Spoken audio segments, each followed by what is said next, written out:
Prophet. Hello everyone, this is Prometheus the Prophet. I am going to be doing a video series in 4 parts about the alt-right and how they have begun to embrace cultural Marxism. Originally, this was going to be one long video, but after the 2-hour mark, I decided that this was just going to be way too much work to edit, so I've decided to break it up into 4 different parts. The first part, which you're watching now, is going to be more focused on the overall argument. This is the video where I begin to make the case that the alt-right are cultural Marxists, and I'm going to be using some videos, including from Richard Spencer and a prominent alt-righter named Nathan D'Amigo. But I will also reveal that this is actually nothing new. In fact, they are just repeating history. The way I'm going to present my argument is more of an anti-collectivist perspective. So I will be including Black Lives Matter and Antifa in this very video. Because even though the alt-right are anti-SJW, anti-Antifa, and anti-Black Lives Matter, they are not anti-collectivists. But you know what? I'm going to get one big thing out of the way. Many people on the alt-right are just going to come to me and say, you know what? We're not Nazis. These poor people have been bullshitted by the system into believing that if you change the name of the condition, somehow you'll change the condition. Well, hey, cuz, doesn't happen. Doesn't happen! To paraphrase what George Carlin said, changing the name of the condition doesn't change the condition. Changing your names to the alt-right doesn't change the fact that you're fucking Nazis. Because the rebranding thing does not work. You can polish a turd as much as you want. The shit still stinks. But you know what? Let's get this thing started already. I'm going to be starting things off by going into the past to look at the very first incarnation of the alt-right, the Nazi Party. To set things up, here is a video I found of Ben Shapiro. Number one, the Nazis were of the left. The Nazis were of the left. And if you read Hitler's books, if you read Mein Kampf, what you find is that he was very heavily influenced by Marx. Right? The split between the National Socialists and the Communists was a split over power, not over fundamental principle, and the fact is that the Communists were fascists. I mean, Stalin was a fascist. I mean, fascist was a system of government that suggested that a top-down elite ought to rule every aspect of life, and the economic system that has been traditionally attached to that is one that involves seizure of private property and redistribution of it, which is something that both Hitler and Stalin did.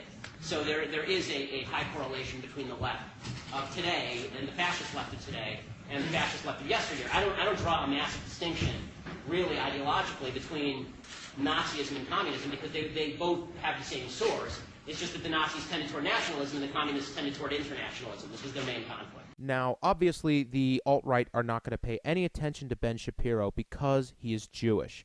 But there are a lot of right-wing youth who do take Ben Shapiro seriously. Although this could just be Ben Shapiro using a reverse David Pakman tactic in where he washes the hands of the right of the Nazis by putting them onto the left. But here's a fun fact for you. I am not Jewish, so I am going to be proving Ben Shapiro's point with the following clip. 1 year after Lenin's death in 1924, the New York Times published a small article, which at the time went almost unnoticed. It was about some newly established party in Germany. The National Socialist Labour Party, of which Adolf Hitler is patron and father, persists in believing that Lenin and Hitler can be compared. Who's speaking? A certain Dr. Goebbels. On the speaker's assertion that Lenin was the greatest man, second only to Hitler, and that the difference between communism and the Hitler faith was very slight, a faction war opened with whizzing beer glasses. Amazing.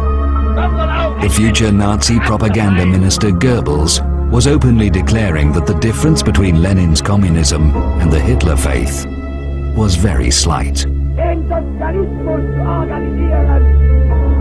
Here's a still shot of that quote if you missed it from earlier in the segment.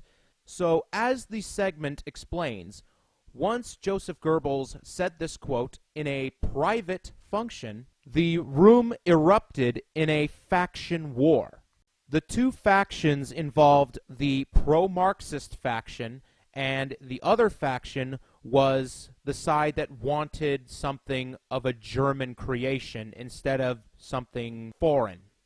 To reconcile the factions, Hermann Goering, who later became the founder of the Gestapo and leader of the Luftwaffe, explains how they solved the faction war. Our movement took a grip on cowardly Marxism, and from it extracted the meaning of socialism. It also took from the cowardly middle-class parties their nationalism. Throwing both into the cauldron of our way of life, there emerged, as clear as a crystal, the synthesis, German National Socialism. Now, we have to note that Hermann Goering is most likely saying this to a public publication.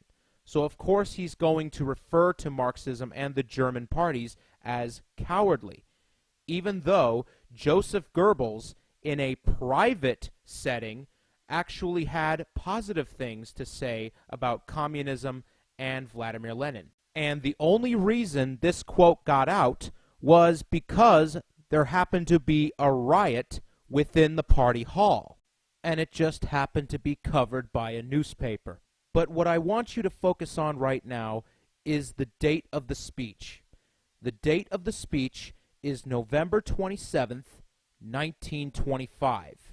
That is precisely 4 months and 9 days after Adolf Hitler published the book Mein Kampf on July 18th, 1925. So let's delve into the source material in question. This is a quote that I found in Chapter 12, page 440. It reads, "The National Socialist State recognizes no classes, but under the political aspect, it recognizes only citizens with absolutely equal rights and equal obligations corresponding thereto. And side by side with these, it recognizes subjects of the state who have no political rights whatsoever." So look at the first sentence of that quote. The National Socialist State recognizes no classes. According to the Merriam-Webster Dictionary, the definition of Marxism is the political, economic, and social principles and policies advocated by Marx, especially a theory and practice of socialism, including the labor theory of value, dialectic materialism, the class struggle, and the dictatorship of the proletariat until the establishment of a classless society.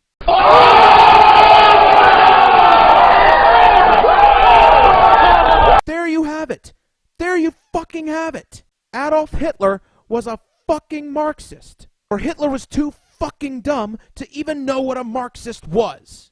Even though in that same book he does deride Marxism as a Jewish conspiracy. But that quote just proves that it's all bullshit. So any of these alt-righters or neo-Nazis that have claimed to have their lives changed by reading Mein Kampf better re-fucking read it, because you just got fucking conned. So all in all, Ben Shapiro is mostly correct about Hitler and being influenced by Marx. However, the one thing I would really disagree with him on is that the Nazis were more nationalist and the communists were internationalist. Sure, the Nazis paid lip service to nationalism, but their overall actions proved they weren't. Because nationalism implies a respect for borders. Here is a map that shows the total territory that the Nazis had at the height of their power. The Nazis actually took over a majority of Europe, nearly half of North Africa, although they were working in tandem with the fascists of Mussolini's regime, and the Nazis also tried to take over Russia. So my point is, if Hitler would have actually succeeded in taking over the world, he would have instituted, in his own words, a classless society, which is the definition of international Marxism. But it would be against my ethics if I didn't at least show you this quote from Mein Kampf, in which Hitler sees that there is a similarity between National Socialism and Marxism. It is found in Volume 2, Chapter 4. I apologize if you can't read this. I tried to make it as legible as possible. It reads, "If the National Socialist movement should fail to understand the fundamental importance of this essential principle, if it should nearly varnish the essential appearance of the present state and adopt the majority principle, it would really do nothing more than compete with Marxism on its own ground." The essential principle that Hitler is referring to in this quote is race. Adolf Hitler believed that the focus on race is what truly differentiated National Socialism from Marxism. Unfortunately for the Fuhrer, that was incorrect. To help me illustrate this next point, I'm going to be using clips from a video from a man that I would like to consider my idol and hopefully my one-day mentor, Sargon of Akkad. But to take note, he is actually reading quotes made by Karl Marx over the years. So, for example, in a July 1862 letter to Engels, he wrote, "It is now completely clear to me that he is proved by his cranial formation and his hair, descends from the Negroes of Egypt, assuming that his mother or grandmother were not interbred with a nigger. Now this union of Judaism and Germanism with a basic Negro substance must," I can't believe I'm reading this with a straight face, "must produce a peculiar product. The obtrusiveness of the fellow is also nigger-like." Regarding Mexicans and the Mexican-American War, he wrote, "Without violence, nothing is ever accomplished in history. It is a misfortune that magnificent California was seized from the lazy Mexicans, who did not know what to do with it." My God, I can't believe a stereotype has persisted for that long. On Jews, he said, "What is the worldly religion of the Jew? Huckstering." What is his worldly god? Money. Money is the jealous god of Israel, in the face of which no other god may exist. That is pretty fucking red-pilled, I'm not gonna lie. Money degrades all the gods of man and turns them into commodities. This bill of exchange is the real god of the Jew. His god is only an illusory bill of exchange. A chimerical nationality of the Jew is the nationality of the merchant, of the man in money in general. Fucking hell, that moment when you realise that Karl Marx would have been browsing Poll. And even further, he explains, in the final analysis, the emancipation of the Jew is the emancipation of mankind from Judaism. What?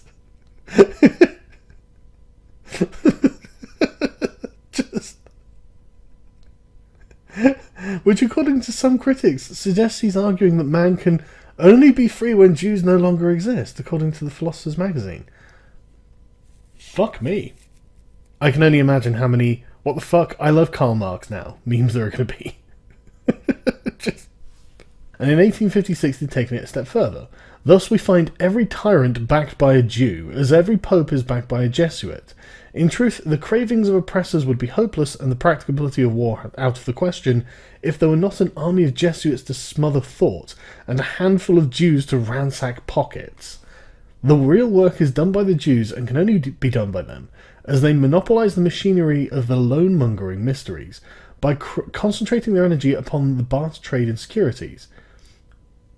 So you are saying that Hitler was right, there's a worldwide Jewish conspiracy to control the money, is what Marx thought.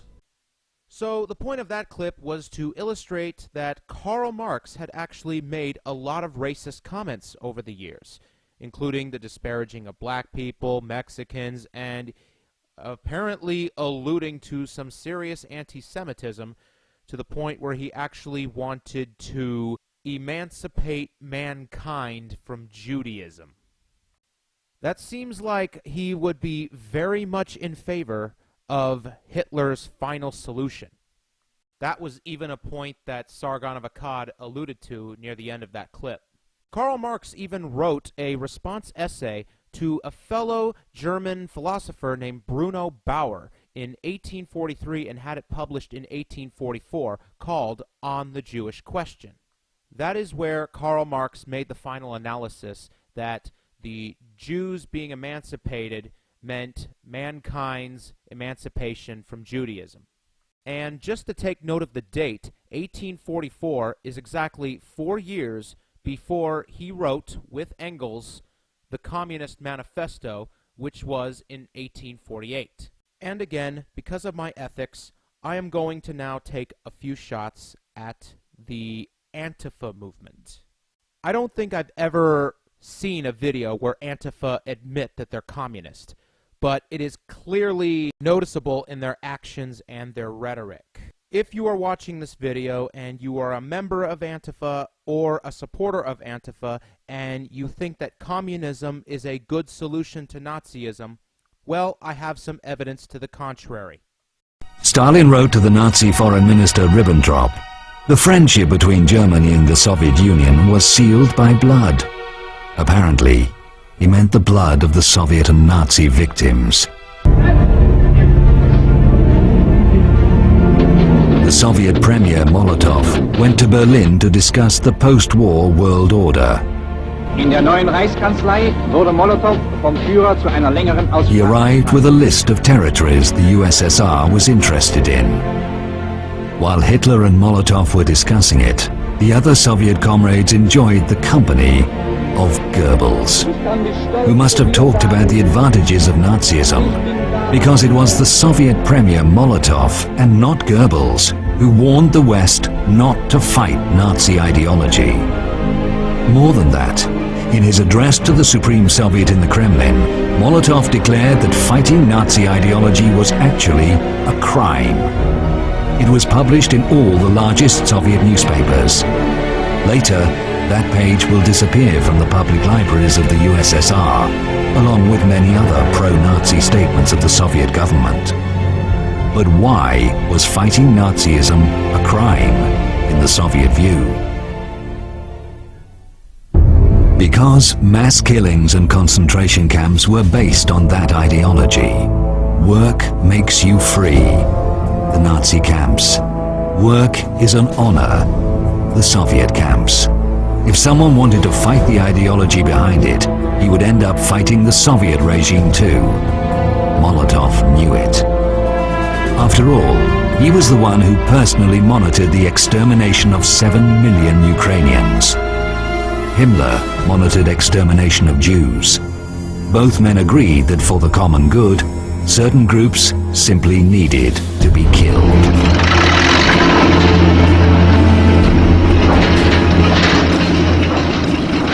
Officially, Moscow portrayed itself as an epic anti-fascist fighter. Many people believed it.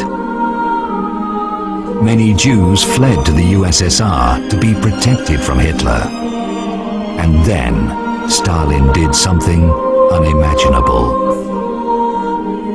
He rounded them up and delivered them back to the Gestapo as a gesture of friendship.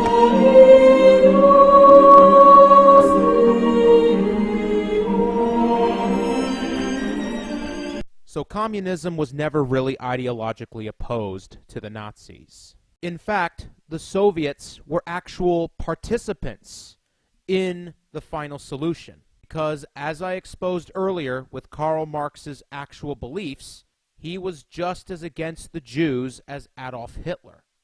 And going back to the alt-right, our friendly neighborhood Joseph Goebbels states, "As socialists, we are opponents of the Jews, because we see in the Hebrews the incarnation of capitalism, of the misuse of the nation's goods." Which is exactly why Karl Marx hated the Jews, because of their idolatry of money.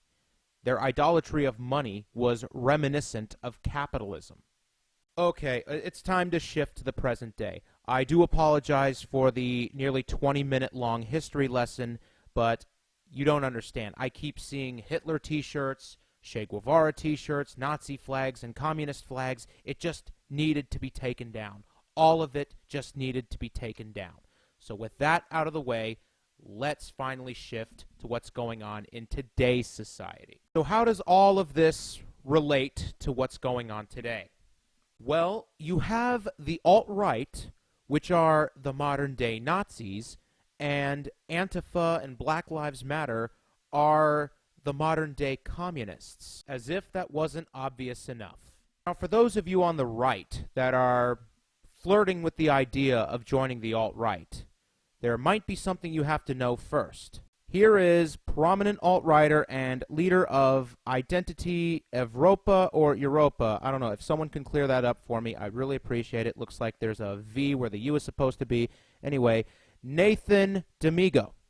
In homogenous countries in Europe, like in Scandinavia, what happens is they start to legislate for programs that benefit the country as a whole instead of certain factions, and so you end up with a government that's much closer to socialism. Yeah. Oh, I don't have anything wrong with, I don't think there's anything wrong with socialism. Yeah. Sorry, usually people on the right don't like it. And that's actually something that's very different about the alternative right, is that there's a very broad spectrum of political views, but a lot of people on the alternative right are actually all right with socialism and are actually very much for it. Now, before I get into the content of Nathan D'Amigo's discussion, it would be very impolite of me to not at least show the public what made Nathan D'Amigo so famous. Welcome.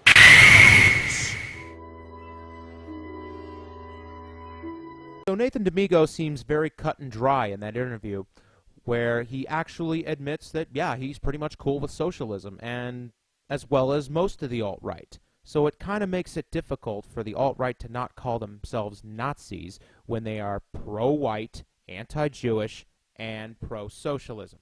So now that we've at least established that the alt-right are not pro-capitalist, it's time for me to do what I said I was going to do earlier in the premise of this video, and prove that the alt-right are in fact cultural Marxists. Now, I have to be very forthcoming with you.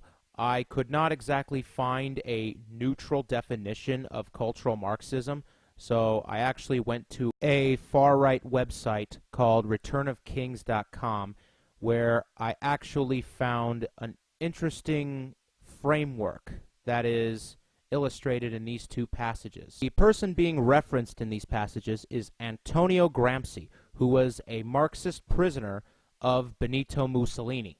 The passage reads, Gramsci accepted Marx's assertion that perpetual struggle between the ruling class and the subordinate working class was the driving mechanism that ultimately made social progress possible, but he rejected the notion that direct physical coercion by police and armies was the method of choice for achieving and maintaining victory in that struggle.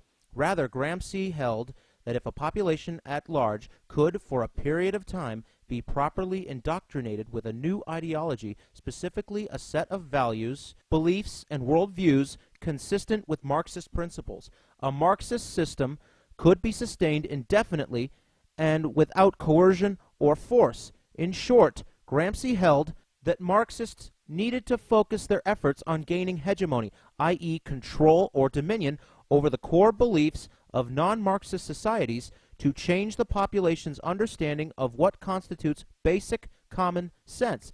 Such a development, said Gramsci, would never occur naturally as a result of some inexorable, unseen historical laws that Marx had accepted as axiomatic. So to analyze the first section, Gramsci actually diverted from Karl Marx's assertion that it needed to be done by force, but Gramsci thinks that Marxism could be subtly introduced into society and could end up taking over without anyone becoming the wiser. Now, for the next clip that I'm going to play, I really want you to be focused on the second section. The second section states, rather, Gramsci asserted that Marxism's potential for transforming society was wholly dependent upon the willful initiative of activists committed to using a reversal strategy designed to establish a counter-hegemony, i.e. an alternative dominant worldview, in opposition to the existing capitalist framework. Specifically, Gramsci called for Marxists to spread their ideology in a gradual, incremental, stealth manner, by infiltrating all existing societal institutions and embedding it largely without being noticed in the popular mind. So in this next clip, I want you to be able to spot when the person creates a counter-hegemony by activism to attack the capitalist system. Here is a speech by Richard Spencer, coiner of the term alt-right. Goes so far into nihilism, goes so far into the destruction of meaning and identity. that we have to pull ourselves out of it by the scruff of our own collar, that we have to demand meaning, we have to demand identity, that we have to become something that we aren't, that we have to become something greater than ourselves, that we have to become part of a family, part of a story. And that's what the alt-right is. That's what the alt-right is. Alt-right is about identity. In some ways, the powers that be like identity. They like it when it has no teeth. They like it when identity is just this kind of elective that we choose. So this is who I am. These are my hobbies. This is what I like to buy. I like to dress up as this superhero when I attend this freakish nerd festival. I'm going to create a new gender, a fourth or fifth one this time. I apologize for insulting cosplay, sir.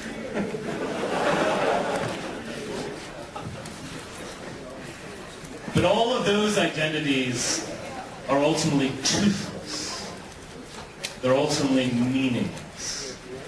They're ultimately easily integrated into the global capitalist consumerist system. That identities that matter are not the identity of, I like this film or that film, this is my music choices. I really like to consume on this fragrant shampoo on Amazon.com. Now that has no meaning. That is not at all a challenge to the system. Being a tranny or a transgender, that is absolutely not a challenge to corporate America whatsoever. Indeed, they will embrace that and integrate that into their human resources system. The great challenge to the system is when you say, I am German, I am English, I am white. That is what they do not want to hear. That is the true challenge. So let's see if you caught it. What I noticed was that Richard Spencer used white identity to create a counter-hegemony and, through activism, attack the capitalist system. But what I also noticed was that Richard Spencer was basically telling his audience that their hobbies, their interests, and their perspectives were pretty much toothless, are meaningless, in what looks like him stripping the audience of their individualism and gathering them into the mindset of a collective. By Gramsci's standards, this is textbook cultural Marxism. Because let's remember what Marxism stands for. It stands for equal outcomes, not equal opportunity. And this is Richard Spencer trying to create an equal outcome for white people.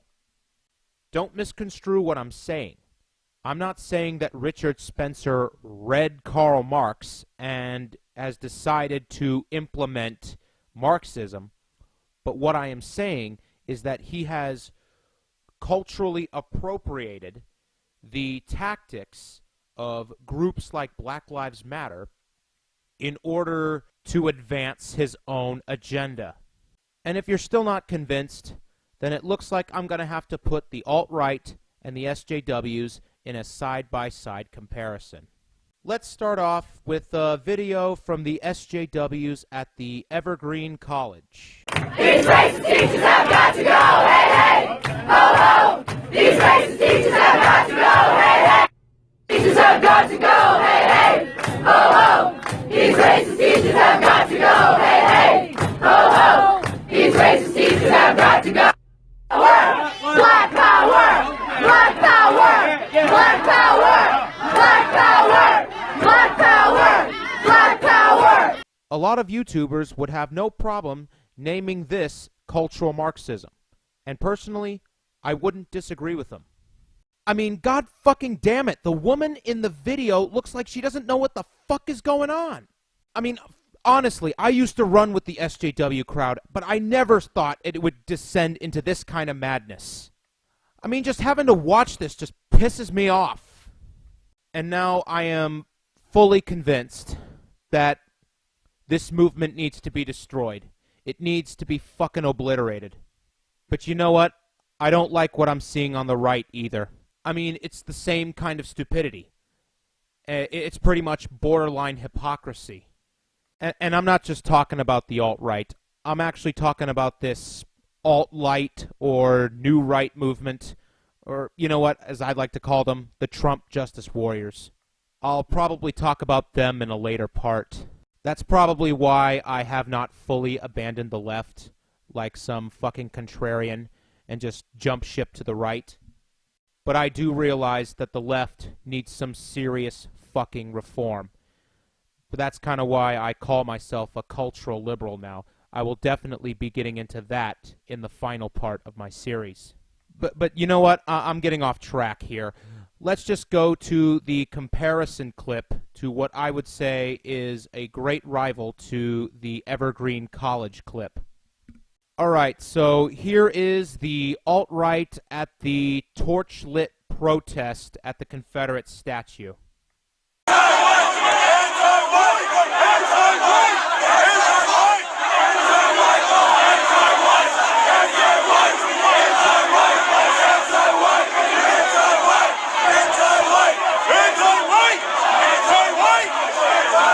We need some more people filling this way to block these guys off.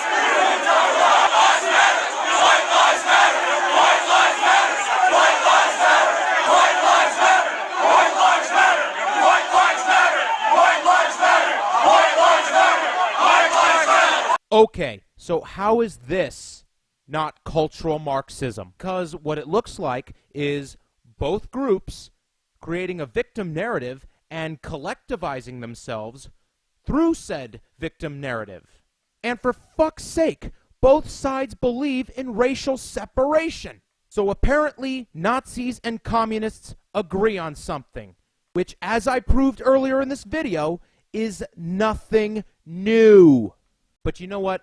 In my next video, I'm going to get more in depth with this. I'm going to explore the tactics of SJWism in 4 steps, and how the alt-right have taken that playbook step by step. But let me just say one last thing.